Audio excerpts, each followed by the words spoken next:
ابدی زندگی۔ میں بچپن ہی سے بہت نڈر اور مہم جو واقع ہوا ہوں۔ اپنی فطری دلیری کی وجہ سے بارہا مشکلات میں گھر چکا ہوں۔ کئی مرتبہ تو گاؤں والوں نے مجھے موت کے منہ سے بچایا۔ میری ان حرکتوں سے تمام گھر والے پریشان ہی نہیں بلکہ نالاں بھی تھے۔ میرے والد جو بہت ہی سخت گیر انسان تھے، اپنے چابک سے میری مرمت کرنے کے بعد مجھے کمرے میں بند کر کے باہر سے تالا لگا دیا کرتے تھے تاکہ ان کی عدم موجودگی میں گھر سے باہر قدم نہ رکھوں۔ مجھے اس وقت تک کمرے میں قید رکھا جاتا جب تک آئندہ کوئی حرکت نہ کرنے کا وعدہ نہ کر لیتا۔ اس طرح چند دن سکون سے گزر جاتے، اس کے بعد پھر کوئی نہ کوئی حرکت ایسی سرزد ہو ہی جاتی جس کی وجہ سے میری خوب مرمت ہوتی۔ میرے برعکس میرا چھوٹا بھائی جیمز بہت ہی سنجیدہ واقع ہوا تھا، اسی لیے تمام گھر والے اسے چاہتے تھے۔ اب شاید یقین نہ کریں لیکن یہ حقیقت ہے کہ 10 برس کی عمر میں ایک دن میں گاؤں کے قریب ہی گھنے جنگل میں اکیلا شکار کھیلنے چلا گیا۔ یہ بھی نہ سوچا کہ جنگلی درندے کس قدر خطرناک ثابت ہو سکتے ہیں، جبکہ میں اپنے ہم عمر لڑکوں کی طرح نہ تو شکار کھیلنا جانتا تھا اور نہ ہی میرے پاس کوئی ہتھیار تھا۔ شکار کی اس مہم میں میرے ساتھ میرا پالتو کتا ماش تھا۔ اگر اس دن ماش نہ ہوتا تو میرا زندہ سلامت جنگل سے واپس آنا ممکن نہ تھا۔ لطف کی بات یہ ہے کہ ماش کو کبھی میں نے مہم جوئی کے دوران ہی حاصل کیا تھا۔ شکار کے واقعہ سے 3 برس پہلے میں نے اسے دوسرے گاؤں سے چوری کر کے لایا تھا، جو ہمارے گاؤں سے 10 میل کے فاصلے پر تھا۔ میرے والد کو کتوں سے سخت نفرت تھی، اس لیے انہوں نے ماش کو گھر رکھنا پسند نہ کیا، لیکن میں اپنی ضد پر اڑ گیا اور میری خوب پٹائی ہوئی۔ یہ تو خدا کا شکر ہے کہ چوری کی بابت علم نہیں ہوا، ورنہ وہ مجھے ماش کے ساتھ ہی گھر سے نکال دیتے۔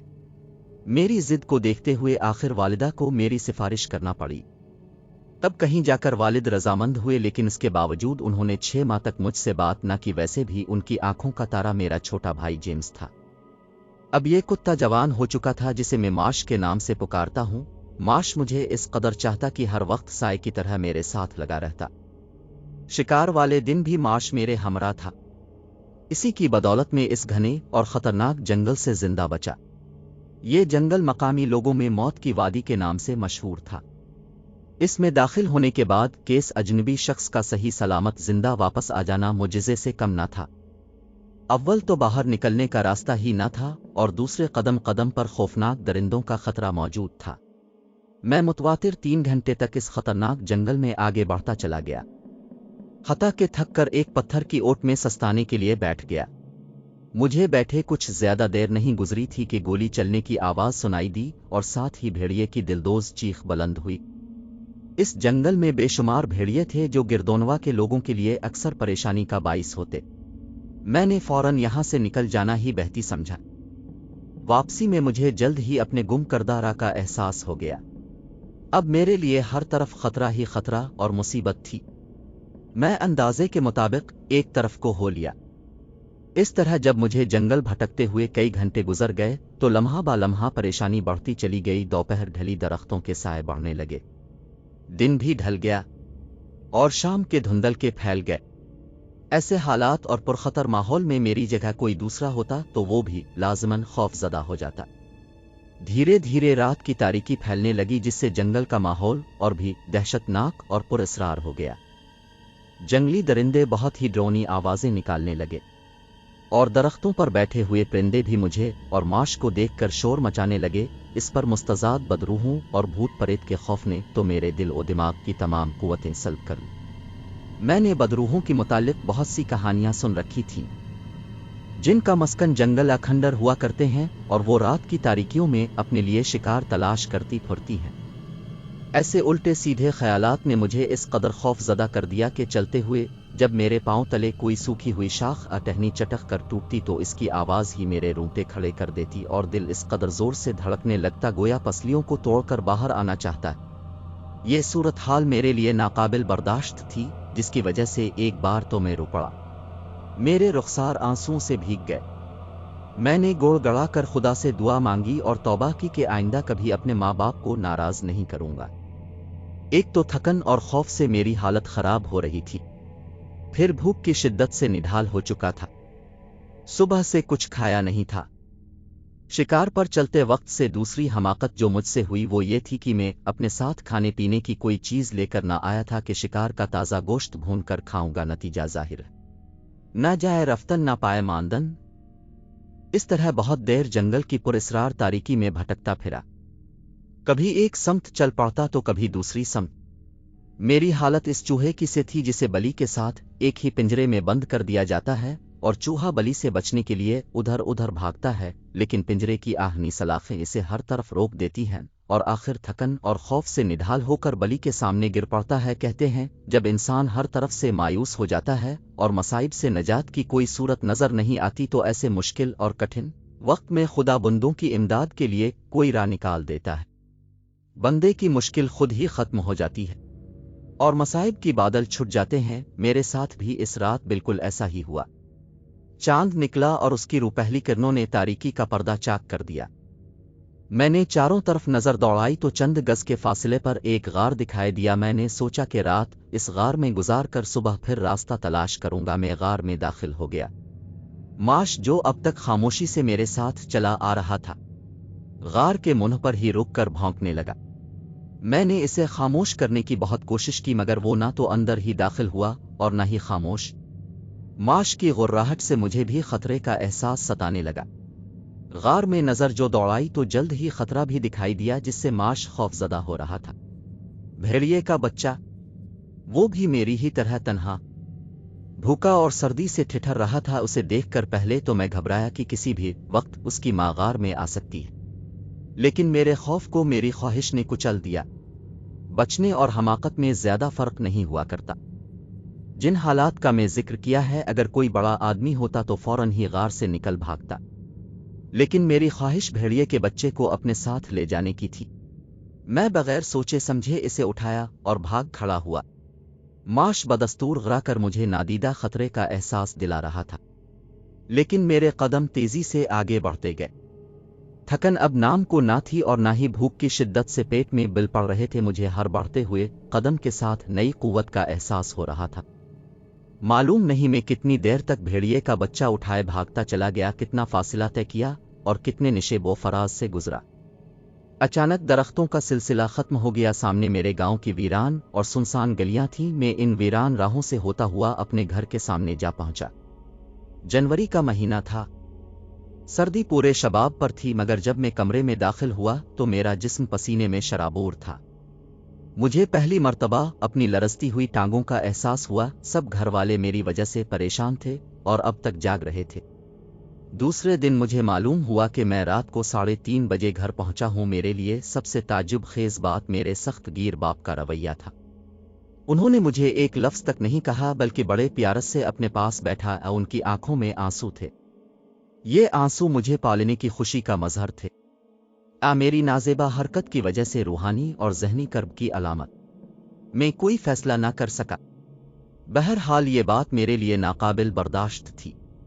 मैं अपने किए पर पहली मर्तबा नादिम हुआ और मुस्तकबिल में कोई हरकत न करने का मुसम्मम इरादा कर लिया जो मेरे वालिद को नागवार गुजरे। जिस तरह बाज़ औक़ात हादिसात इंसान की ज़िंदगी पर गहरे असरात छोड़ जाते हैं, इसी तरह बचपन की ये हमाकत मेरी ज़िंदगी के धारों का रुख तब्दील करने का सबब बन गए। इसके बाद मैंने पूरी तवज्जो तालीम पर मबजूल कर दी। तालीम से फारिग होकर मेरा इरादा फ़ौज में भर्ती होने का था, जो बदकिस्मती से पूरा ना हो सका और मजबूरन मुझे पुलिस में मुलाजमत इख्तियार करना पड़ी। पुलिस की मुलाजमत में मेरी फितरी दिलेरी और जुरत बहुत फ़ायदामंद साबित हुई और 4 बरस की मुख्तसर मुद्दत में इंस्पेक्टर के ओहदे पर तरक्की मिल गई। इंस्पेक्टर बनते ही मेरा तबादला हिंदुस्तान कर दिया गया। हिंदुस्तान में 5 बरस तक बज़ाहिर मुझे अखबार के नुमाइंदे का काम सुपुर्द किया गया। हालांकि यहाँ मेरा काम सियासी तहरीकों के मुतालिक खुफिया मालूमात हासिल करके हुकूमत को पहुँचाना था, क्योंकि इन दिनों पहली जंग अजीम के बादल मंडला रहे थे और साथ ही हिंदुस्तान में तहरीक आज़ादी जोर पकड़ चुकी थी। तरक्की पाकर कुदरती तौर पर मुझे बेहद खुशी हुई, लेकिन आज जब मैं सोचता हूँ तो बहुत दुख होता है। ये तरक्की मेरे लिए तबाही का बाइस साबित हुई। वतन से अदम मौजूदगी के सबब छोटा भाई जेम्स मेरी सरपरस्ती से महरूम हो गया। वो उन दिनों लंदन ही में तालीम हासिल कर रहा था। वालिदैन चंद बरस पेशतर वफात पा चुके थे। उनकी मौत के बाद हम दोनों भाई इस भरी दुनिया में तन्हा रह गए। میرے ہندوستان آنے کے 2 برس بعد جیمز تعلیم مکمل کر کے ایسے خطرناک راستے پر چل پڑا جہاں سے لوٹ کر واپس نہ آ سکا۔ مجھے ہندوستان آئے تقریباً 5 برس ہوئے تھے کہ ایک دن مجھے اپنے چھوٹے بھائی جیمز کے لاپتہ ہونے کی اطلاع ملی۔ پولیس ہر ممکن کوشش کے باوجود اسے تلاش کرنے میں ناکام ہو چکی تھی۔ اطلاع ملتے ہی میں نے لندن کی رالی تاکہ صحیح حالات سے آگاہ ہونے کے بعد اپنے گمشدہ بھائی کو تلاش کر سکوں۔ لندن پہنچنے کے بعد معلوم ہوا اور میری حیرت کی انتہا نہ رہی کہ جیمز کا کوئی دوست نہیں تھا، حتیٰ کہ اس کے ساتھ تعلیم حاصل کرنے والوں سے بھی تعلقات صرف کلاس روم تک محدود تھے۔ کسی لڑکی سے بھی اس کی دوستی نہ تھی، حالانکہ اس عمر کے لڑکے عموماً ہنگامہ پرور اور رومانی زندگی گزارتے ہیں اور لڑکیوں کے گرد تو پروانوں کی طرح منڈلاتے ہیں۔ جب مجھے لندن سے کوئی اہم بات معلوم نہ ہو سکی تو گاؤں کی رالی، وہاں سے بھی خاص کامیابی نہ ہوئی، حالانکہ گاؤں کی پولیس کا انچارج میرا پرانا دوست انسپکٹر مالکم تھا۔ مالکم نے چند ایک سیدھی سادھی موٹی موٹی باتیں بتائیں کہ گمشدگی سے چند دن پہلے جیمز کو گاؤں کی ایک دکان سے 5 پاؤنڈ کافی، 10 پاؤنڈ شکر، 2 پاؤنڈ لوہے کا تار اور مچھلی کے شکار کا ایک جال خریدتے دیکھا گیا تھا۔ ان چیزوں کو خریدنے کے 4 دن بعد ولیم نامی ایک بوڑھے شخص کا گزر مکان کے قریب سے ہوا۔ اس دن شدید برف باری ہو رہی تھی اور یخ بستہ طوفانی ہواؤں کی وجہ سے شدید سردی کی وجہ سے لوگ گیر میں دب کے بیٹھے ہوئے تھے۔ اگر کوئی شخص گھر سے نکلا بھی تو کسی اشد ضرورت کے تحت، ورنہ سارے گاؤں میں ہو کا عالم تھا۔ ولیم کو بازار تک مجبوراً ہی جانا پڑا تھا کیونکہ اسے اپنی بیمار بیٹی کے لیے دوا لینی تھی۔ ولیم کی عمر 70 برس سے متجاوز ہے اور گھر بھی دور جنگل کے کنارے واقع ہے۔ اس کے گھر سے بازار تک کا قریب ترین راستہ ہمارے گھر کے قریب سے گزرتا ہے، حالانکہ ہمارا مقام بھی گاؤں کی آبادی سے کافی پرے پہاڑ کے دامن میں ہے۔ ولیم جب گھر کے قریب سے گزرا تو سردی کی شدت سے اس کے ہاتھ پاؤں اور بوڑھے جسم میں درد ہونے لگا۔ اس نے اس خیال سے دروازے پر دستک دی کہ اندر جا کر آگ تاپ کر اپنے جسم کی حرارت بحال کر سکے۔ دستک دینے کے باوجود چند منٹ تک کوئی جواب نہ ملا تو اس نے دروازے کو دھکیل کر دیکھا کہ کہیں جیمز باہر تو نہیں گیا ہوا۔ دروازہ کھلا تھا۔ ولیم اندر چلا گیا لیکن جیمز گھر میں موجود نہیں تھا۔ تھوڑی دیر رکنے کے بعد اس نے مکان سے نکل کر اپنی رالی چھوٹی۔ یہی حال دوسرے دن بھی ہوا۔ سردی پورے شباب پر تھی اور ولیم کو اپنی بیٹی کاف دوا لینے کے لیے گھر سے نکلنا پڑا۔ اس مرتبہ وہ بغیر دستک دیے ہی مکان میں داخل ہو گیا اور دیکھ کر سخت متعجب بلکہ پریشان ہوا کہ ہر چیز جوں کی توں رکھی ہے۔ انگیٹھی آج بھی سرد ہے، میز پر کھلی کتاب پڑی ہے اور بستر پر کوئی شکن نہیں، گویا جیمز رات یہاں نہیں سویا۔ ایک سمجھدار شخص کی طرح ولیم کو حالات کی سنگینی کا احساس ہو گیا اور وہ فوراً ہی مکان سے چل دیا۔ اسے یہ بھی علم تھا کہ گاؤں کے لوگ جیمز سے سخت نفرت کرتے ہیں اور اس کے بارے میں لوگوں میں بڑی ہی پراسرار باتیں مشہور ہیں۔ ولیم نے بازار پہنچ کر دوا فروش سے اس واقعہ کا ذکر کیا۔ دوا فروش بھی بڑا جہاندیدہ شخص ہے۔ اس نے ولیم کو مشورہ دیا کہ پولیس کو حالات سے آگاہ کر دے۔ اطلاع ملتے ہی پولیس نے سب سے پہلے مکان میں جا کر دیکھا اور اس کے بعد بڑی سرگرمی سے جیمز کی تلاش شروع کر دی۔ میری تمام دوڑ دھوپ کے باوجود کوئی مفید بات معلوم نہ ہو سکی۔ جب میں مالکم سے مکان کی چابیاں لے کر رخصت ہونے لگا تو اس نے ایک عجیب بات یہ بتائی کہ شدید برف باری کے باوجود جیمز کے گھر میں کسی دوسرے شخص کے قدموں کے نشانات بھی نہیں دیکھنے میں آئے سوائے ولیم کے قدموں کے نشانات کے۔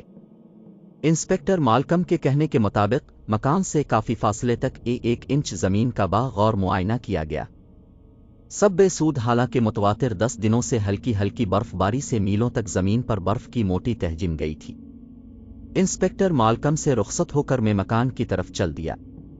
چونکہ میں خود بھی پولیس کا آدمی تھا اس لیے سوچنے لگا کہ بعض اوقات مجرم بڑی ہوشیاری کا ثبوت دیتے ہیں اور جرم کرنے کے بعد اپنی پیچھے بظاہر کوئی ایسی علامت نہیں چھوڑ جاتے جس سے تفتیش کے دوران کوئی مدد مل سکے اور مجرموں کی نشاندہی ہو یا کوئی معمولی سے بات بھی انہیں کیفر کردار تک پہنچانے کا باعث بنتی ہے۔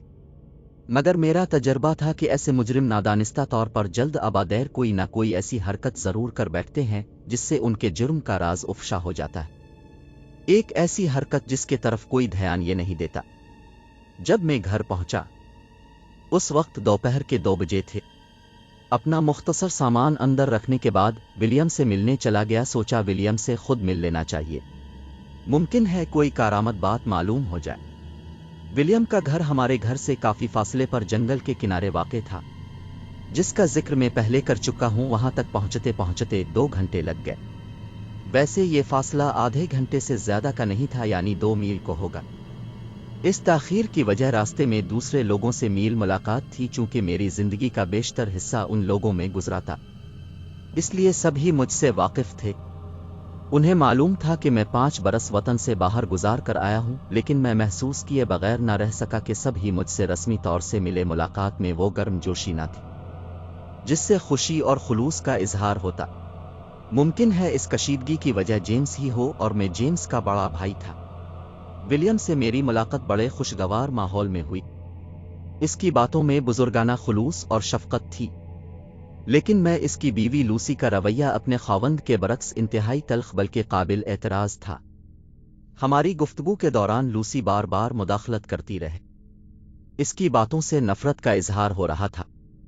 विलियम ने वो सब बातें दोहराईं जो मैं अपने दोस्त मालकम से पहले ही सब चुका था।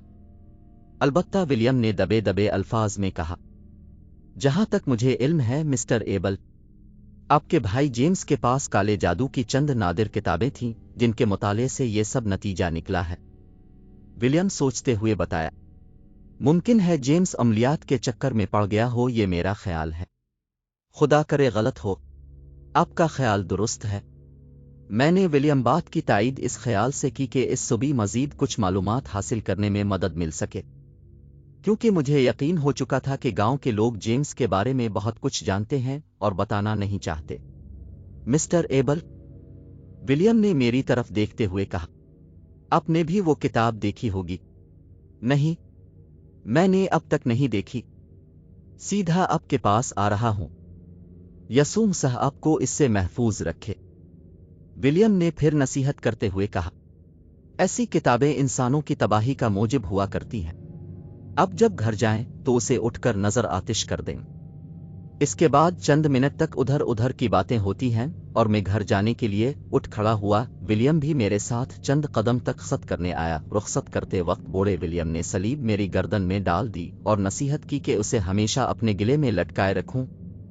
कम अज कम इस वक्त तक मुझे ऐसा जरूर करना चाहिए जब तुम मैं इस मकान में मुकीम हूं। उसके बाद मैं रुखसत हो गया। सूरज अभी गुरूब होने में 1 घंटा बाकी था, लेकिन धूप अपनी तमाज़त खो चुकी थी। फरवरी के महीने में वैसे भी सर्दी बहुत शदीद हुआ करती है, जिसको सर्द हवाएं नाकाबिल बर्दाश्त बना देती है। हता कि दोपहर के वक्त जब सूरज पूरी आबोताब से चमक रहा होता है तो हालत और भी बदतर हो जाती है। यही कैफियत इस वक्त मेरी भी थी। जब मैं विलियम के घर से रवाना हुआ, सर्दी की तेज लहर मेरे बदन को चीरती हुई महसूस हुई। कपकपी लग गई और दांत बजने लगे, इसलिए मैंने कहीं और जाने की बजाय सीधे घर की राह ली। कदीम तर्ज का ये मकान 5 कमरों पर मुश्तमिल था। 3 कमरे नीचे और 2 ऊपर की मंजिल पर थे, जिसके साथ एक छोटा बावर्ची खाना था। मेरे बचपन की बेपनाह यादें इस मुख्तसर से मकान से वाबस्ता थीं। निचली मंजिल के एक कमरे में हमारा बूढ़ा मुलाजिम रहा करता था, दूसरा कमरा मेहमानों के लिए और तीसरा बतौर गोदाम इस्तेमाल किया जाता, जिसमें घर का टूटा हुआ फर्नीचर, कुछ पुराने संदूक और जलाने की लकड़ी पड़ी रहती। ऊपर की मंजिल के 2 कमरे में एक हम दोनों भाइयों के तसर्रुफ में था, दूसरा वालिद और वालिदा के लिए मखसूस था। जब मैं मकान में दाखिल हुआ तो निचली मंजिल के 3 कमरे इसी तरह वीरान पड़े थे, जैसे बरसों से इनको किसी ने खोला भी ना हो। फर्श पर मिट्टी की मोटी तह जिम चुकी थी, दीवारें गर्द से अटी हुई थीं और मकड़ी ने जाला बन रखा था। गोया मैं अपने मकान की बजाय आसार कदीमा के खंडरों में आ गया था। ऊपर की मंजिल की हालत इसके बिल्कुल बरक्स दिखाई दे रही थी। कमरे की दीवारों पर हल्का सब्ज रंग किया हुआ था। हर चीज साफ सुथरी और बड़े करीने से रखी हुई थी। दरवाजे और खिड़की पर हल्के आसमानी रंग के पर्दे लटक रहे थे। पलंग पर साफ सुथरा बिस्तर बिछा हुआ था, जिस पर उजली चादर पड़ी थी। मुख्तसर ये कमरा हर लिहाज से काबिल तारीफ था। साथ वाला कमरा जिसमें हम दोनों भाई सोया करते थे, इसकी हालत ऐसी ना थी, मगर वो भी हर तरह से साफ सुथरा था। जेम्स इस कमरे को गोदाम के तौर पर इस्तेमाल कर रहा था। आमने सामने की दीवारों के साथ नीचे से ऊपर तक शेल्फ पर कम अज कम 1.5 से 2000 के लगभग नई और पुरानी किताबें तरतीब से लगी हुई थीं। हर किताब पर सीरियल नंबर और नाप की पर्ची चस्पा थी, ताकि तलाश करने में आसानी रहे। कमरा के दरवाजे के सामने वाली दीवार के साथ चंद लकड़ी के बने हुए पुराने संदूक ऊपर तले रखे थे। जिनका रंग तक खराब हो चुका था। उन संदूक के साथ 10-15 लकड़ी की पेटियां ऊपर तले पड़ी थीं, जो उमूमन पैकिंग के काम आती है। उन पेटियों से मैंने अंदाज़ा लगाया कि जेम्स लंदन से आते वक्त उनमें किताबें बंद करके लाया होगा, और अब खाली रखी हैं। हर एक कमरे का जायजा लेने के बाद मैं कमरे में आ गया, आग जलाई और काफ़ी के लिए केतली में पानी रख दिया। आतिशदान के करीब ही दीवार में लगी हुई अलमारी को खोला तो इसमें अब तक काफ़ी और शुक्र बंद पड़ी थी, जो मेरा गुमशुदा भाई चंद दिन पेशतर बाजार से खरीद कर लाया था। लोहे की तार और मछली पकड़ने का जाल अलबत्ता वहां नहीं थे। दोनों चीजें तीसरे दिन गोदाम से मिले। काफी पीने के बाद मैंने मेज पर रखी हुई किताब को उलट पलट कर देखा, लेकिन एक लफ्ज भी ना पढ़ सका। खुदा जाने ये किस जबान में लिखी हुई थी। किताब के सफ़हात और जल्द चमड़े की थी और तहरीर हाथ की लिखी हुई थी, जिसकी बना पर मैंने किताब की कदामत का अंदाज़ा लगाया कि ये छाप खाने की इजाद से पहले ज़माने की है। किताब के आखिरी सफ़े पर जेम्स के हाथ का लिखा हुआ नोट देखकर पता चला कि ये किताब बहुत कदीम ज़माने की है। इसी नोट में एक दूसरी किताब का हवाला भी दिया गया था। मैंने किताब बंद करके मेज़ पर रख दी और सोने के लिए पलंग पर लेट गया। दिन भर का थका मांदा था, लेटते ही नींद आ गई। मुझे सोए अभी 3-4 घंटे ही गुजरे होंगे कि बेपनाह शोरगुल से आंख खुल गई। सरहाने रखे हुए मेज पर टेबल लैंप को रोशन किया। बाहर परिंदों की आवाज बहुत तेज हो चुकी थी। मैंने उठकर खिड़की का पर्दा सिरकाकर शीशे में से बाहर देखा। चांदनी रात थी और हर तरफ सिया रंग के परिंदे मौजूद थे। रंग गहरा सिया, बिल्कुल कुआहे जैसा, मगर जसामत के एतबार से वो गिदा के बराबर थे। थोड़े थोड़े वक्फे से वो बड़ी ही हैबतनाक आवाज में शोर मचाने लगते। पहले इनमें से एक आवाज निकालता और उसके बाद सब अपनी अपनी चोंचें खोलकर आसमान की तरफ गर्दन उठाते और जोर जोर से चीखने लगते। मकान के चारों तरफ बैठे हुए परिंदों की खौफनाक आवाजों से कानों के पर्दे फटे जाते थे, और छत पर बैठे हुए परिंदे जब अपनी मकरू आवाज निकालते तो उसकी गूंज निचली मंजिल से टकराकर अजीब भयानक सूरत इख्तियार कर लेती।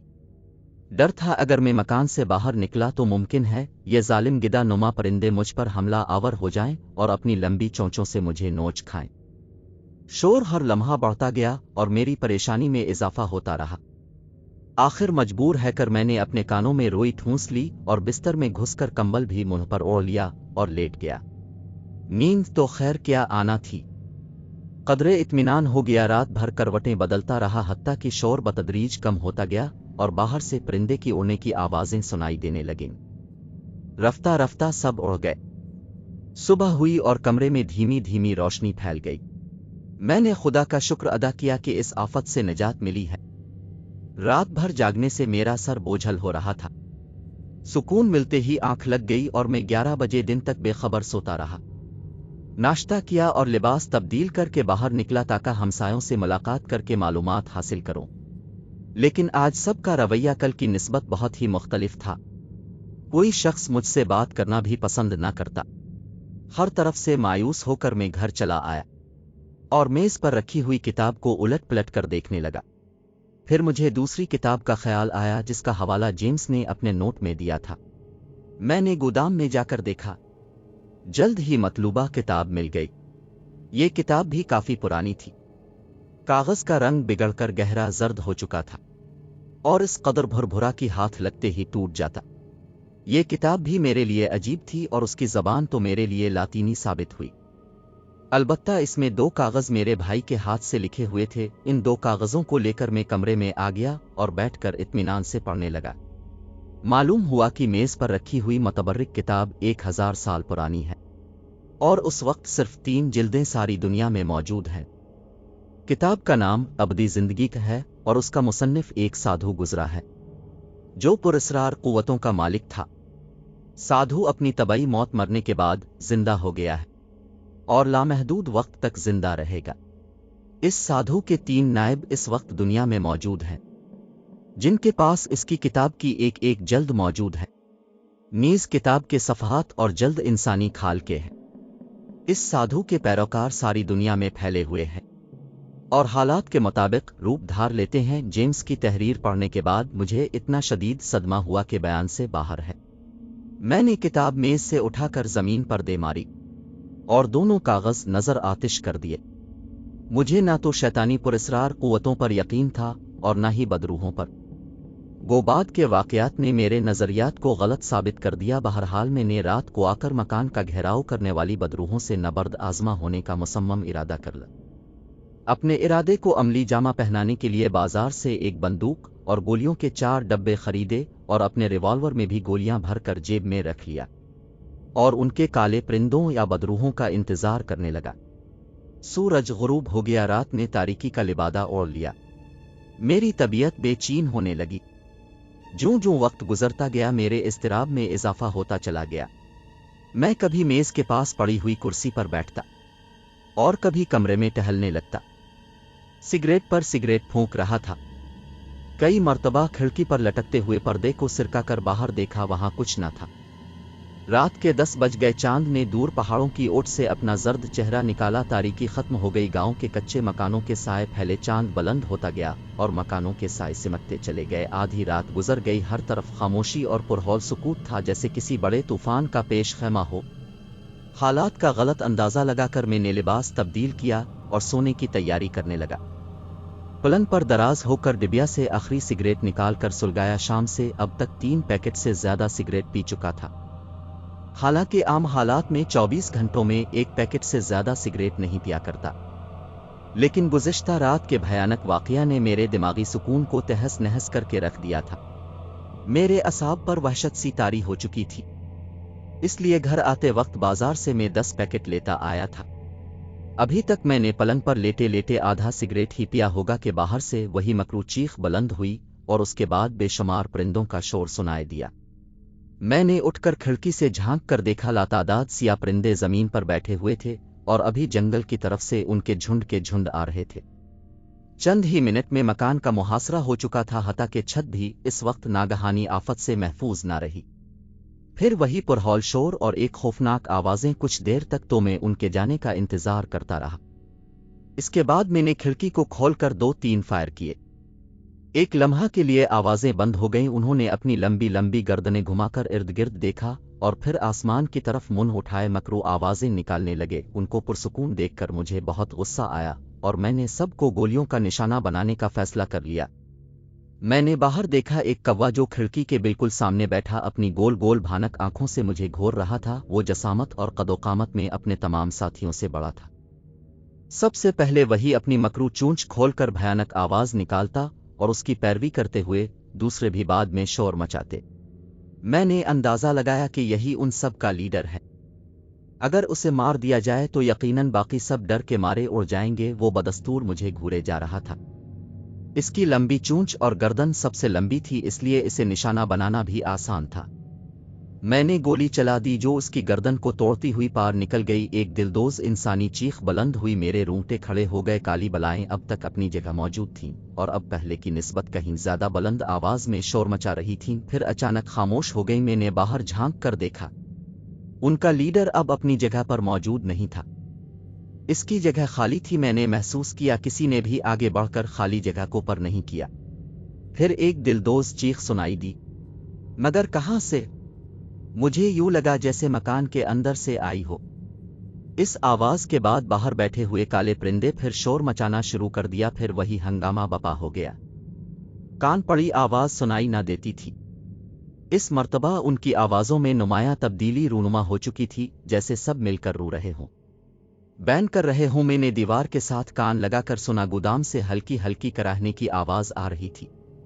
वहां कौन हो सकता है? क्या कोई शख्स परिंदों के डर से वहां इचेपा है, या उन काली बलाओं ने किसी रागुजर को जख्मी कर दिया है और वो यहां पनाह लेने आया हो? मैं अभी सोच ही रहा था कि फिर एक मकरू आवाज गोदाम से आई, जिसकी ताईद में बाहर बैठे हुए परिंदों ने शोर मचाकर आसमान सर पर उठा लिया। थोड़े थोड़े वक्फे से गोदाम से आवाजें बुलंद होती और दर्द के हल्के हल्के कराहने की आवाज भी आती। कभी कभी दिलदोज इंसानी चीखें भी उभरती थीं। मुझे दिमाग पर हथौड़े से बरसते महसूस होने लगे। असाब जवाब दे गए, हता कि इस नाकाबिल बर्दाश्त रूहानी और जहनी कर्ब से मैं बेहोश होकर फर्श पर गिर गया। जब होश आया तो दिन के 2 बजे थे। गिरने से मेरे सर में सख्त चोट आई थी। दर्द की शिद्दत से सर फटा जा रहा था। गुजरे हुए वाकयात एक एक करके याद आने लगे। सबसे पहले मुझे दरवाज़ा का ख्याल आया। दरवाजे की चटखनी चढ़ी हुई देखकर इत्मीनान हुआ। मैं बेहद खौफजदे था। कमरे का जायजा लिया, हर चीज अपनी जगह पर मौजूद थी। कोई खिलाफ मामूल बात दिखाई ना दी। मैंने नाश्ता किया और लिबास तब्दील करके कुर्सी पर बैठकर सिगरेट पीने लगा। सख्त परेशान था कि इस मुसीबत से क्यों कर निजात पाई जा सकती है। सोचते सोचते ख्याल आया कि जेम्स की जमा के हुई किताबों में इसका हल यकीनन मौजूद होगा। मुझे वो किताब अबदी जिंदगी याद आ गई जिसे मैंने गुज़िश्ता रात गुस्से में आकर जमीन पर दे पटखा था। कमरे में चारों तरफ नजर दौड़ाई, किताब वहां नहीं थी। मुझे अच्छी तरह याद था कि पलंग पर लेटने से कब्ल मैंने किताब को उठाकर दोबारा मेज पर रखा था। अब वो कहीं भी ना थी। कमरे का कोना कोना छान मारा मगर बेसूद। किताब होती तो मलती। फिर मुझे अपनी जेब में रखे हुई पिस्तौल का ख्याल आया। फौरन कोट की जेब देखी, पिस्तौल मौजूद था और गोलियां भी वैसे ही भरी हुई थीं। बंदूक भी खिड़की के पास ही पड़ी दिखाई दी। अब मुझे गोदाम में कराहने वाले शख्स का ख्याल आया। गोदाम में दाखिल होते वक्त मेरी कैफियत इस बुज़दिल शख्स से मुख्तलिफ नहीं थी जो अपने साए से भी खौफ खाने लगता है। कदम उठाते हुए मेरी टांगें आपस में टकरा रही थीं और दिल जोर जोर से धड़कने लगा था, जैसे अभी सीने को तोड़ता हुआ छल कर बाहर आ गिरेगा। गोदाम खाली थी। धड़कते दिल से संदूक के पीछे देखा, वहां भी कोई न था। कदरे इत्मीनान हुआ। आगे बढ़ा तो दीवार के वस्त में खिड़की के सामने कुर्सी पड़ी हुई दिखाई दी। कुर्सी इस तरह रखी हुई थी कि कमरे में खड़े हुए किसी भी शख्स को नजर ना आती, ताकत का वो संदूक के पीछे आकर ना देखे। जब मैं कुर्सी के करीब आया तो मेरी आंखें खिली की खुली रह गईं। इस पर मेरे भाई जेम्स के कपड़े इस तरह ढेर की सूरत में पड़े हुए थे जैसे वो यहाँ बैठा हो और बैठे ही बैठे एकदम से इसका जिस्म हवा में तहलील हो गया हो। कमीज पर कॉलर के पास खून का गहरा धब्बा था। मेरे लिए ये मंजर नाकाबिल बर्दाश्त था। बावजूद खिड़की के बंद होने और इंतहाई सर्दी के मेरा जिस्म पसीने में नहा गया। ये सब किया है और उसकी हकीकत किया है। मेरे हवास मुअत्तल हो गए। मैं लड़खड़ाते कदमों से पीछे पलटा और शल्फोहे में लगी हुई किताब को देखने लगा। गुमशुदा किताब अबदी जिंदगी अपने सीरियल नंबर पर रखी हुई थी। किताब को वहां देखकर मुझे अपनी याददाश्त पर भी शक होने लगा। कहीं मैं खुद ही तो किताब को यहां रखकर भूल गया हूं। मैंने बहुत सोचा मगर केस नतीजे पर ना पहुंच सका। मैं किताब को वहां से उठाकर कमरे में लाया और मेज की दराज में रखकर ताला लगा दिया, ताकि मेरी अदम मौजूदगी में भी कोई शख्स ताल्लु तोड़े बगैर ना ले जा सके। ये सारे वाकयात मेरा जहनी तवाज़ुन बिगाड़ने के लिए काफ़ी थे, मगर मैंने कभी भी पेश आमदा हालात का मुकाबला करने और उन काली बलाओं को फना करने का मुसम्मम इरादा कर लिया। रात के वाकयात ने मेरे तमाम नज़रियात मुतज़लज़ल कर दिए थे और अब मुझे शैतानी क़ुव्वतों पर यकीन आने लगा था। यकीनन इन बदरूहों ने मेरे भाई जेम्स पर काबू पा लिया था और मुझे अपने भाई को उनसे नजात दिलाना है, चाहे मुझे अपनी जान से हाथ क्यों न धोने पड़ी। उन बदरूहों की तादाद बहुत ज्यादा थी और बंदूक पिस्तौल से इन्हें खत्म करना मुमकिन नहीं था। इसलिए मैंने सोचा कि डायनामाइट बिछाकर उन्हें जहन्नम वासिल किया जाए और अगर किसी ने मकान के अंदर दाखिल होने की कोशिश की तो उसे मैं गोलियों का निशाना बना दूंगा। अपनी स्कीम को अमली जामा पहनाने के लिए बारूद, बिजली के तार और बैटरी खरीदने के लिए बाजार गया, लेकिन अफसोस गांव की छोटी सी दुकान पर ये चीजें दस्तयाब न हो सकें। मेरे लिए इन चीजों को लंदन से खरीद कर लाने के सिवा कोई चारा न था।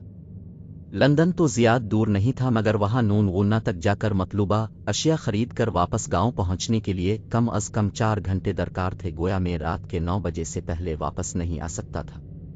सूरज गुरूब होने में कुछ ज्यादा देर नहीं थी, जिसकी वजह से मुझे अपनी स्कीम नाकाम होती हुई महसूस हुई। जाहिर है रात के 9 बजे के बाद मकान के चारों तरफ डायनामाइट बिछाना किसी भी सूरत में मुमकिन न था, इसलिए ये काम करने के लिए दूसरे दिन का इंतजार करना पड़ता। मुख्तसर ये कि मैं हर तरह से मजबूर था। लंदन से जब मैं वापस गांव पहुंचा तो 9:30 बज चुके थे। आधे घंटे की मजीद ताखीर ने मेरी परेशानी को कुछ और भी बढ़ा दिया। घर में दाखिल होते मुझे अनजाना सा खौफ महसूस हो रहा था, जिसको रात की घटा टोप तारीकी ने कुछ और भी बढ़ा दिया था। अब यकीन करें आना करें, लेकिन यह हकीकत है कि मैं कमरे में जाकाफ डर के मारे दरवाजे को अंदर से मुकफ्फल कर दिया। 1-2 मरतबा तो गांव में कुत्तों की आवाज सुनकर ही मेरे पीसने छोड़ गए। हालांकि ये कोई गैर मामूली बात न थी। इस्तिराब इस कदर बढ़ गया था कि मैं बार बार कलाई पर बंधी हुई घड़ी में वक्त देखता।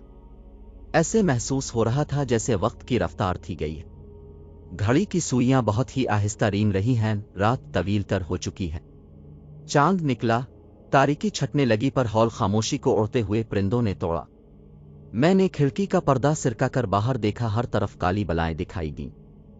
सबकी नजरें मकान पर लगी हुई थीं, गोया मकान पर हमला करने के लिए मुस्तैद हूं और महज अपने सरदार के हुक्म का उन्हें इंतजार है। इन खबीस रूहों का सरदार कौन है? मैंने गौर से देखा, ये सब एक सी थीं, उनके बीचों बीच एक जगह खाली थी। खिड़की के बिल्कुल सामने वाली जगह जहां मैंने गुज़िश्ता रात सबसे बड़ी जसामत वाली बिला को गोली का निशाना बनाया था। इस जगह को देखकर मैं ये सोचे बगैर न रह सका कि ये सब अपने लीडर के मुंतज़िर हैं।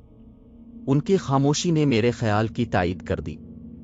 इत्मीनान हुआ कि रात सुकून से गुजरने लगी और कल रात उन सब को डायनामाइट से भून कर रख दूंगा। 1 घंटा बड़े सुकून से गुजरा। चांद आसमान पर पूरी तरह बुलंद हो चुका था। इतने में एक फलक शिगाफ चीख गूंजी। किसी इंसान की दिलदोज चीख, फिर दूसरी चीख बुलंद हुई। कोई शख्स यकीनन गोदाम में मौजूद था। चीख वहीं से सुनाई दी थी। मेरे औसान खता हो गए। इस वक्त गोदाम में कौन हो सकता है? कहीं किसी रागुजर पर उन काली बलाओं ने हमला करके उसे जख्मी तो नहीं कर दिया और इस बेचारे ने जान बचाने के लिए मकान में पनाह ली हो? मगर वो गोदाम में किस रास्ते से दाखिल हो? मैं अभी सोच ही रहा था कि बाहर बैठी हुई बलाओं ने भयानक और दर्दनाक आवाजों से आसमान सर पर उठा लिया। आज इन आवाजों में सोजो कर्ब की सी कैफियत थी, जैसे वो रो रही हों, मातम कना हों। अहुबका का ना खत्म होने वाला सिलसिला शुरू हो चुका था। मुझे खिड़की से बाहर झांकते देखकर उनके शोरगुल में इजाफा हो गया था। 2 परिंदे मुझ पर हमला करने लिए झपटे, मगर फिर खिड़की के करीब पहुंचकर चीखते हुए वापस पलटे। मैं हैरान था कि आखिर उन्हें मुझ पर हमला करने में कौन सी चीज हायल है। मैंने फौरन खिड़की बंद कर दी और खुदा का शुक्र अदा किया। खिड़की में लगी हुई लोहे की सलाखों की वजह से मेरी जान बच गई है और इस वक्त मुझ में खड़ा रहने की भी सकत ना रही। मैं करीब ही कुर्सी पर बैठ गया। जेब से सिगरेट निकालकर सिलगाते वक्त मेरी उंगलियां कांप रही थीं। मेरी हालत मर्दों की सी थी। काटो तो बदन में लहू नहीं। मेरे दिल की धड़कनें गैर मामूली तौर पर तेज हो गई थीं और ताज़ा इंसानी चीख सुनकर मैं गैर इरादी तौर पर कुर्सी से उठ खड़ा हुआ। इतनी घबराहट हुई कि कुर्सी ओनिधी होकर फर्श पर गिरी। गोदाम में छुपे हुए शख्स की मदद करनी चाहिए, ये मेरा इखलाकी फर्ज है, जबकि मेरे पास पिस्तौल और बंदूक दोनों चीजें मौजूद हैं। मैंने सोचा और दाएं हाथ में पिस्तौल और बाएं हाथ में छोटी टार्च लेकर कमरे से निकला। गोदाम में मुकम्मल तारीकी थी और पुरअसरार खामोशी से मेरा दिल दहुल गया। थोड़ी देर तक दरवाजे ही में खड़ा चारों तरफ घूरता रहा। मेरी आंखें तारीकी से मानूस हो गईं, मगर वहां कोई दिखाई ना दिया, न कोई आहट और न कोई कपड़ों की सरसराहट। मैंने जेबी टार्च को रोशन करके देखा, वहां कोई न था। दबे पांव अंदर दाखिल होकर पेटियों की तरफ बढ़ा ताकि बाद में परेशानी का इम्कान ना रहे। अभी मैं पेटियों के करीब पहुंचा ही था कि खिड़की खिलने की धीमी सी चरचराहट सुनाई दी, जैसे कोई शख्स बड़ी एहतियात से खिड़की को खोल रहा है। मेरा दिमाग में तरह तरह के ख्यालात गश्त करने लगे और मैं जल्दी से आगे बढ़ा ताकि खिड़की के रास्ते से जो शख्स भी बाहर निकलना चाहता है इसे पकड़ लूं। पिस्तौल मेरे हाथ में था और मैं तहैया कर लिया कि सूरत हाल का मुकाबला करूंगा।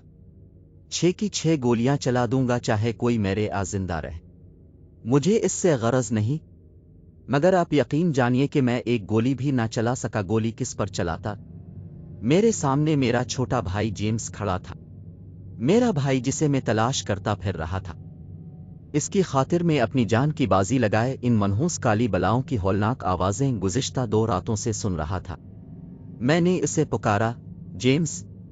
वो खिड़की से बाहर कूदते हुए रुका, पलटा और फिर मेरी जानिब लपका। इसके हाथ मेरे गिले की तरफ बड़े आंखों से वहशत टपक रही थी और चेहरे से नफरत का बेपनाह इजहार हो रहा था। मैं डर के एक कदम पीछे के हटा। वो आगे बढ़ता गया, लेकिन मेरे करीब पहुंचते ही एक फलक शिगाफ चीख मारता हो पीछे की तरफ भागा और मेरे देखते हैं देखते खिड़की से बाहर कूद गया। काश मैं जेम्स को ना देखता। वो मंजर आज भी याद करके मेरे रूंगटे खड़े हो जाते हैं। इसकी थोड़ी से नीचे गर्दन में सुराख था और शारग में से कतरा कतरा खून टपक रहा था, जिसकी वजह से सर एक तरफ लुढ़क रहा। खौफ के मारे आवाज मेरे हल्क में अटक कर रह गई। मैं भागकर गोदाम से निकला और कमरे में आकर दरवाजे को अंदर से मुकफ्फल कर लिया। मेरा सांस फूला हुआ था। और मैं यूं हाँप रहा था जैसे कई मील की दौड़ लगाई हो। थोड़ी देर बाद औसान बहाल हुए, लेकिन मैं अब तक एक बात नहीं समझ पाया था कि थोड़ी देर बाद पहले दो परिंदे मुझ पर हमले के लिए झपटे थे तो चीखते हुए वापस क्यों पलट गए थे, और अब जेम्स ने भी ऐसा ही किया था। वो मुझे हलाक करने के लिए मेरी तरफ बढ़ा मगर चीखता हुआ भाग क्यों गया। बहुत देर तक सोचने के बाद मैं इस नतीजे पर पहुंचा, इन बदरों की सलीब से डर लगता है और इसीलिए वो अब तक मुझे किसी किस्म का गजंद नहीं पहुंचा सके, वरना वो कभी भी मुझे इस मकान में जिंदा न छोड़ते। इस ख्याल से मेरी हिम्मत बंधी के बूढ़े विलियम की दी हुई सलीब मुझे इन आफात से बचाए हुए है और कोई भी शैतानी कुव्वत मेरा बाल बीका नहीं कर सकती। मैंने कांपते हाथों से खिड़की का पर्दा सिरका कर बाहर देखा। ये बलाएं अब तक शोर ही मचा रही थीं, उनकी हैबतनाक आवाज़ों में नुमायां तब्दीली आ चुकी थी और अब इनमें कर्ब का नहीं बल्कि शदीद गुस्से और नफरत का इजहार हो रहा था। सबसे अजीब बात यह हुई कि जिस जगह उनका लीडर अब बैठा हुआ था वही बुलंद कामत जिसे गुज़िश्ता शब मैंने गोली से जख्मी कर दिया था। इसकी गर्दन में अब तक गहरा निशान मौजूद था जो उसकी बड़ी सी मकरू चूंच के ऐन नीचे गोली लगने से हो गया था। उसकी गर्दन भी एक तरफ लटक रही थी। मेरे लिए यह मंजर इंतहाई तकलीफ दे साबित हुआ। मैंने गोली से अपने भाई को शदीद जख्मी कर दिया था। जेम्स ही इन बदरूहों का सरदार था। दिल दहला देने वाली आवाजें बदस्तूर जारी थीं। ये सिलसिला तमाम रात जारी रहा और मैं एक पल के लिए भी ना सो सका। अब मुझे इस मकान से डर लगने लगा था। ये मकान अब बदरूहों का मस्कन था, इसीलिए गांव के लोग जेम्स से खौफजदा और मुतनफ्फिर थे। उनकी नफरत जायज थी मगर उसका हल किया है। मैं सोचने लगा, मुझे सबसे पहले इस किताब अबदी जिंदगी को जला देना चाहिए। यही सारे हंगामे का सबब है। मैंने जेब से चाबी निकाली और मेज की दराज खोली। वो खाली थी और एक बार फिर गायब हो चुकी थी। ऐसे हालात में मेरे लिए गोदाम में जाकर किताब तलाश करना मुमकिन न था। मैं कमरे से बाहर निकलते हुए डर रहा था, इसलिए सुबह तक कमरे में बंद रहना ही बेहतर समझा। यही कमरा मेरी बेहतरीन पनाहगाह थी। वक्त की रफ्तार बेहद सुस्त थी। कमरे की पुरहौल तारीकी में भयानक आवाजें मेरे लिए अजाब बन गईं। मैं सिगरेट पर सिगरेट पेविन की जा रहा था। खुदा खुदा करके सुबह हुई और उन बदरूहों से निजात मिली। सुबह तड़के ही मैंने मकान के चारों तरफ 10-10 गज तक डायनामाइट का घना जाल बिछा दिया और तारों का कनेक्शन बैटरी से मिलाकर पहाड़ तक ले गया। जहां एक बड़े पत्थर के पीछे 4-5 आदमियों के छपकर महफूज बैठने की जगह थी। सूरज ढलने से पहले ही सब काम से फारिग हैकर में सीधा पुलिस स्टेशन अपने दोस्त इंस्पेक्टर मालकम से मिलने गया। इसे तमाम हालात और वाकयात से आगाह किया। उसने पूरी बात सुनकर मेरे ख्यालात की तायीद की और तजवीज़ से इत्तेफाक करते हुए बताया कि वो पहले ही इस मकान को तबाह करने का फैसला कर चुका था, लेकिन मेरी इजाज़त के बगैर वो ऐसा नहीं कर सकता था। पुलिस स्टेशन से हम दोनों मकान की तरफ चल दिए क्योंकि दोबारा इस मनहूस मकान में तन्हा जाते हुए मैं डर रहा था। हम दोनों ने मिलकर सारे मकान की तलाशी ली, लेकिन कोई ऐसी अलामत जाहिर नहीं हुई जिससे पता चलता कि यह मकान बदरूहों का मस्कन है। मैंने लकड़ी के 4 संदूक और अपना सामान बाहर निकाल लिया ताकि वालिदैन की आखिरी निशानियां अपने साथ ले जाऊं और बाकी सारा सामान और किताबें वगैरह वहीं रहने दें जिनका ताल्लुक किसी भी तरह जेम्स से था। सामान को पुलिस स्टेशन पहुंचा और इत्मीनान का सांस लिया। ये सारा काम हमने इस कदर खामोशी से किया कि किसी को कानो कान खबर न हुई। इतनी राजदारी इसलिए जरूरी थी कि पहले ही गांव के लोगों में बहुत अफवाहें फैली हुई थीं। अब न जाने वो क्या समझी। काम से फारिग होकर रात के 10 बजे तक का सारा वक्त मैंने इंस्पेक्टर मालकम के साथ गुजरा। जो ही रात की तारीकी में गांव डूब गया, हम दोनों मकान के पिछवाड़े पत्थर को ओट में छप कर बैठ गए। पुलिस स्टेशन से चलते वक्त मालकम ने भी मेरे कहने पर एक सलीब अपने गिले में लटका ली ताकि हालात काबू से बाहर होने की सूरत में जान तो बची रहे। इसके साथ ही एक स्टेन गिन भी मालकम अपने साथ लेता आया। इस तरह हम दोनों ने अपने तौर पर बचाव की हर मुमकिन तदाबीर इख्तियार कर ली। हम दोनों चुप साधे तकरीबन 1-1.5 घंटे बैठे रहे। सर्दी बढ़ती जा रही थी और यख बस्ता हवाएं चलने लगे और उससे हम कांपने लगे थे। इस सूरत हाल से बचने के लिए मैंने अपने साथ एक कंबल ले लिया था क्योंकि मुझे इल्म था कि काली बलाएं अपनी मनहूस शक्लों के साथ इस वक्त आती हैं जब चांद निकल आता है। चांद के निकलने में मेरे अंदाजे के मुताबिक अभी 1.5-2 घंटे बाकी थे, यानी 1 बजे के करीब चांद निकलना था। ज्यों-ज्यों वक्त गुजरता गया मेरी बेचैनी बढ़ती गई, लेकिन मालकम के सामने में अपनी बेचैनी का इजहार नहीं करना चाहता था। ये कैफियत मालकम की भी थी। वक्त गुजरता रहा, चांद निकला, तारीकी की हैबत जरा कम हुई और उसके बाद जंगल की समत से मुहीब परिंदों के झुंड नमूदार हुए और हसब मामूल सारे मकान का मुहासरा कर लिया। मालकम के लिए ये सब बिल्कुल अनोखा तजर्बा था। वो फटी फटी नज़रों से ये सब देखकर हैरान हो रहा था। मेरे लिए ये नई बात नहीं थी। मैं तो गुज़िश्ता 3 रातों से इन मनहूस मकरू और खौफनाक बदरूहों को देख रहा था। फिर वही सिलसिला शुरू हो गया। पहले मकान के अंदर से बड़ी होलनाक इंसानी चीख बुलंद हुई। ये जेम्स की आवाज़ थी, जिसे सुनकर मालकम भी कांप गया और स्टेनगिन पर इसके हाथों की गिरफ्त मजबूत थी। हर तरफ शोर सुनाई देने लगा। वही होलनाक और मकरू आवाज़ें दिमाग पर हथौड़े से बरसते हुए महसूस हुईं। इन हालात में मालकम का डरना और खौफजदा होना यकीनी था। हकीकत यह है कि मेरे भी ओसान खता हो गए। हालांकि इससे पेशतर भी मैं जेम्स की बहुत सी दिल दहला देने वाली चीखें सुन चुका था। मालकम से ज्यादा देर तक हाथ पर हाथ धरे बैठे रहना मुश्किल हो गया। इसने अंधाधुंध स्टेनगेन से काली बदरूहों पर आग बरसानी शुरू कर दी, लेकिन उन पर कोई असर न हुआ। मालकम देखकर घबरा गया, इसके हाथ कांपने लगे और मुझे भी अपनी हिम्मत जवाब देती हुई महसूस हुई। मैंने मालकम से कहा कि वो स्टेनगिन संभाले, यहीं बैठा रहे और अगर हालात खतरनाक हों तो बेदरे गोलियां चलाया, फिर मौका महल के मुताबिक अपनी जान बचाने की खातिर यहां से भाग जाए। इसने मुझे मकान के करीब जाने से रोकने की कोशिश की, लेकिन मैंने इसकी हर बात अनसुनी कर दी और भागता हुआ मकान की तरफ बढ़ा। जूं ही मैं काली बलाओं के करीब पहुंचा तो वो घबरा कर एक तरफ हट जाती, लेकिन मैं उनके दरमियान फंसकर अपनी मौत को दावत नहीं देना चाहता था। इसलिए सलीब को गिले से उतार कर दूर ही से मकान की छत पर फेंका और अंधाधुंध भागता हुआ वापस मालकम के पास आ गया। ये थोड़ा सा फासला तय करने के बाद मेरी हालत काबिल दीद थी। घबराहट, खौफ और जोश की वजह से सारा जिस्म पसीने में नहा गया था। सलीब को छत पर फेंकने के बाद भागते हुई बहुत से परिंदों ने मेरा ताक़ुब किया, लेकिन मेरा कुछ ना बिगाड़ सके। अब तो इस कदर हंगामा बपा हुआ कि खुदा की पनाह। इतने में हमारी नज़र पुलिस के सिपाहियों पर पड़ी, जो गोलियों की आवाज़ सुनकर भागे चले आ रहे थे। सिपाहियों को मकान की तरफ आता देखकर मुझे खतरे का एहसास हुआ, कहीं ये शैतानी कुव्वतें उन बेचारों पर ना टूट पड़ी। मैंने एक लम्हा ज़ाय किए बगैर बैटरी का हैंडल पूरी ताकत से दबाया। धमाका हुआ, एक दो, फिर कई धमाके लगातार होने लगे। जमीन यूं लरज रही थी जैसे जलजला आ गया हो। पूरी इमारत के परखचे उड़ गए। मकान की तरफ से काले परिंदों की भयानक आवाजें खत्म हो चुकी थीं। सिपाही सड़क के किनारे ही लेटकर ये भयानक मंजर देख रहे थे।